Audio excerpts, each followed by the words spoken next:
to study if you go to culinary school? I don't know. Make a guess. What do you think? Wash your hands. Who said that?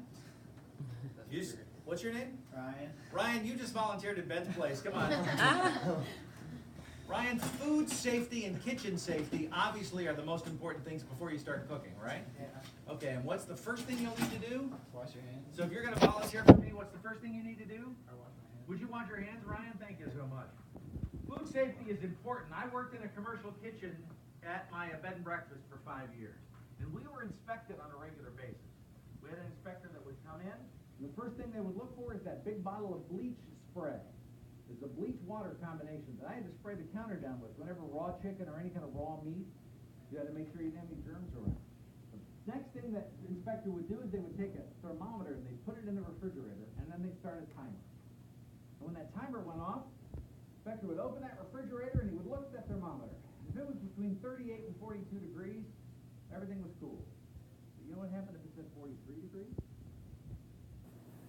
What do you think I had to do?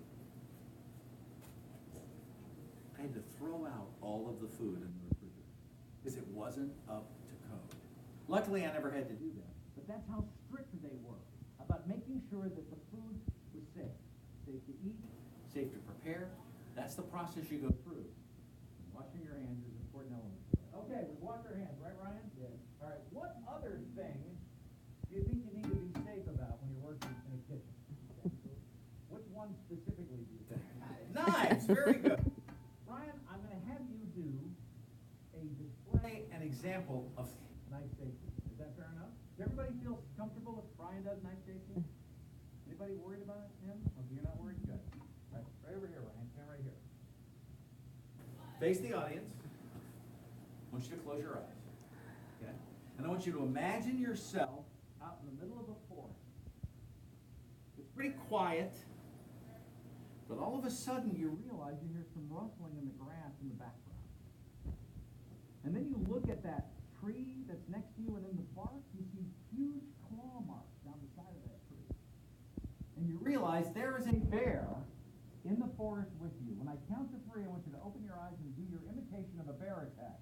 Are you ready? Bear attack coming. 1, 2, 3, bear attack. Keep your hands up. Keep your hands up.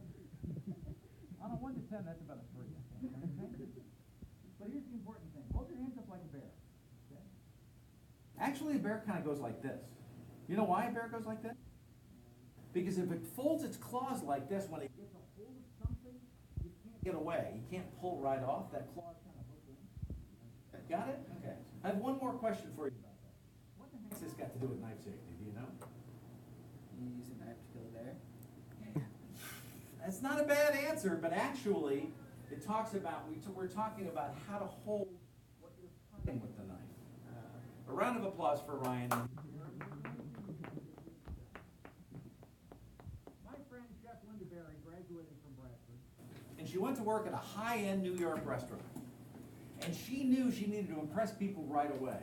So she grabbed the knife and she started cutting vegetables as fast as she could. And you know what she did? She cut right off the end of that finger. Just chopped it right off. And they grabbed the finger and they grabbed her and they stopped the bleeding and they went all the way to the emergency room. You know what the doctor tells you when you walk in with your finger like this and it's cut off? What does the doctor say? No.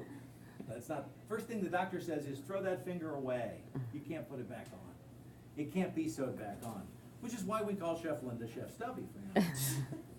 But the deal is being careful about how you chop. And realizing, I'm going to trip over this one, being careful and attacking your vegetables like a bear attacks and holding your fingers back are the way to save yourself while you're chopping. So that's what we're going to do. Also, we have to teach how to hold a knife. Anybody know how to hold a knife? To hold a knife like you're shaking somebody's hand. Hold onto it tight. But it's not somebody you like, so you're kind of pinching the top of their hand when you're holding it. You want to pinch the knife and hold onto it to give it some control. I cut for years like this, so the chef explained to me, your finger slips, you're in big trouble. So you want to make sure you cut it. What we're going to make today is we're going to make some restaurant-style salsa. And the reason I'm going to make it is, A, it doesn't involve a lot of cooking. It kind of gives you some examples of the things you might learn. And I really like it. I think those are 3 good explanations for why I would make. And yes, we would get sample because I did bring chips. in the process of going to culinary school, you go through and learn a lot about cooking. What you don't learn is recipes. Not one recipe gets taught during culinary school. You look surprised by that. What's a chef's job in a restaurant? Know what he's making. To come up with the recipes. You don't want to learn other people's recipes. You want to learn how to put a recipe together, which is why we spend most of our time talking about techniques, ideas, things that you need to learn. We're going to make this restaurant-style salsa. The reason it is a restaurant-style salsa, it's going to use canned tomatoes. Oh, by the way, Ryan, you have to open the tomatoes. I forgot. You can't use canned opener, can you? Yeah. Okay, just checking. So one of the techniques we're going to use in this, is we're going to let the food processor do most of the work on this. I'm just going to rough chop this onion. I'm not going to chop it very finely. I'm going to let the food processor do most of the work. At every step, at every semester as a culinary student, you're working on a different aspect of food. There's an entire seminar on, thank you so much, appreciate it. There's a seminar on Italian, there's a seminar on Mexican, one on spices that you might be able to use. Different types of proteins, fish, meats, vegetables. We train in each of those areas so that you understand the reasoning behind it and not just the recipes behind it. And again, we're using the food processor.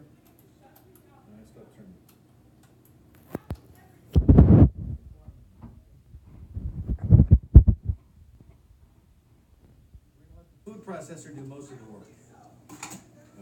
Okay. Starting off with a little bit of onion. We're going to add some, this is the diced green peppers. I have bought these diced in advance just to save us a little time.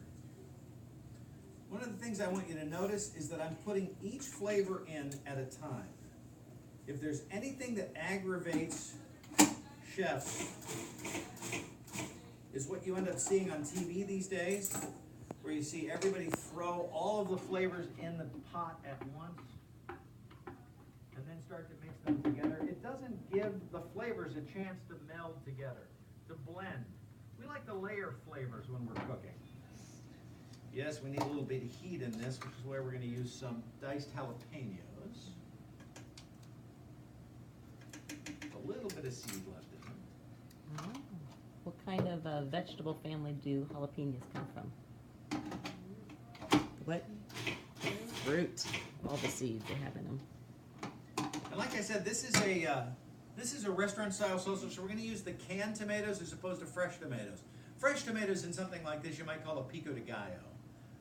This is kind of a restaurant style. So of course, what is salsa in Spanish? What's that word? It means sauce. If you say salsa to somebody from Mexico, and then they go, well, what kind of sauce? What kind of salsa? We kind of have a thinking about what salsa is in the United States.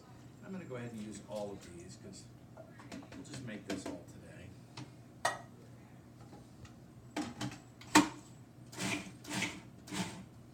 And now we need a little bit of fat. Not a lot, just a little bit, which is why we're going to use extra virgin olive oil.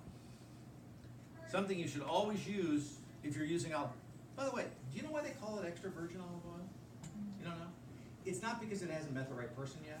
Okay. What it is, it's the first press from the olives. When they press olives, they press them 3, 4, 5 times. And then you'll go to the grocery store and you'll see something called mild olive oil. It's a lot clearer than this. It's going to have a lot less flavor, but people would use that to, say, saute things in. Use that in place of vegetable oil. Extra virgin olive oil has all of the flavor. And it's important that if you're using something in something you're going to directly eat, making sure it's extra virgin olive oil. Now we're going to use 3 different spices to spice this with. The first, of course, is a little bit of salt. I got to use a little bit more than I normally do. This is a little bit bigger batch than I'm used to. We'll pulse this. The next thing we're going to use is a little bit of sugar.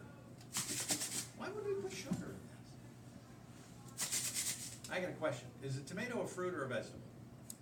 Vegetable. Nope, it's not. It's a fruit. It's a fruit in the vegetable family. Yes. Tomato, what do you use to enhance the flavor of, say, strawberries or berries or fruits that you're gonna use? You're gonna use sugar. You use a little bit of sugar to bring out the tomato flavor. This is actually how I won over my current wife by when I was making a salad one day. I cut up some cherry tomatoes and I grabbed the sugar and she goes, "You're putting sugar on it." Yeah, trust me, and I mix it all up and let it sit there for just a little bit. It doesn't have a sweet taste to it, but it brings the tomato flavor out, which is why we would use this. The third spice we're going to use is something called cumin.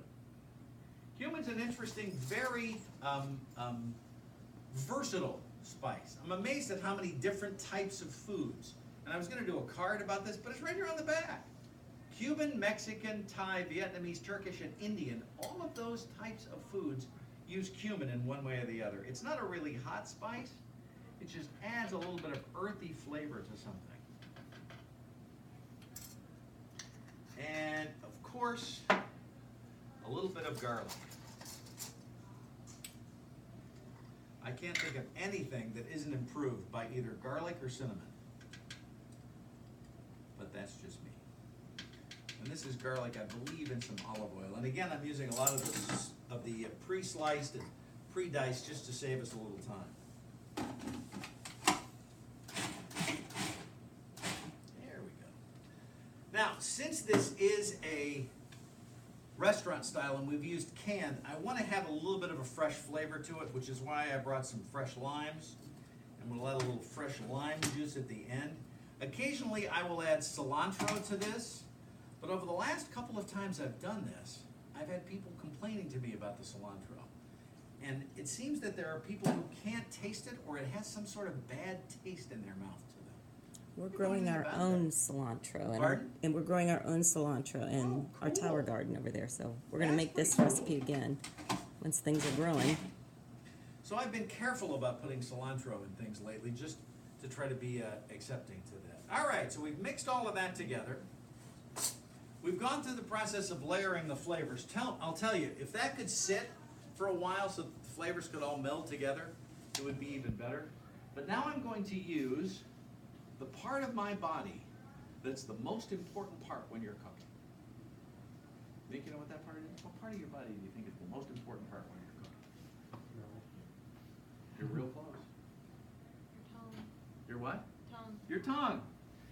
My best piece of advice I can give you, do not ever attempt to cook something you don't personally like. Because how do you know you did it right? I don't want to taste that. I hate that. You never want to do that. You want to be able to taste. He doesn't like it. I don't like this. You don't like salsa?